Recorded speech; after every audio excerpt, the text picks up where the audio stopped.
A new study ranked New Jersey's public schools second best in the U.S. behind Massachusetts. The rankings by personal finance website WalletHub looked at performance, funding, safety, class size, and instructor credentials. New Jersey had the second highest reading test scores and the second lowest dropout rate. New York found itself halfway down the ranking at number 24 overall. Connecticut was ranked third, and Pennsylvania came in the 27th spot. Now let's bring back our A-plus panel. Afia Yunus, immigration attorney, and Matt Rooney, editor of the Save Jersey blog, and also an attorney. Welcome, guys.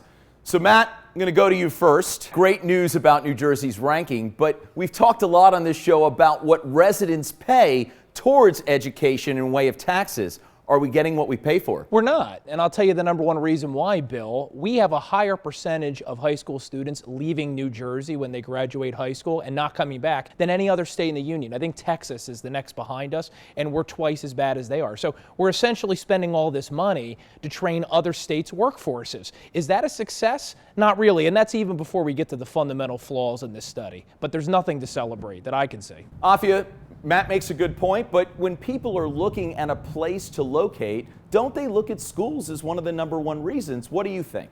Yeah, and I think that's what Matt is completely ignoring is even though the one student from the family may be leaving the state, you're discounting the hundreds and possibly thousands of families who are coming to the state because of the good public school system. I'm one of those. My children go to a public school in Cherry Hill, and the school system was one of the reasons we moved here. One of the issues in New Jersey is we may be in the aggregate looking at high scores, but the tale isn't the same for every student and isn't the same for every city. We do have some disparities in our state in terms of highs and lows. Yeah, absolutely. I mean, sure, if you can afford to live in one of our most expensive communities in Monmouth County, for instance, like Phil Murphy can, then sure, your schools are fantastic.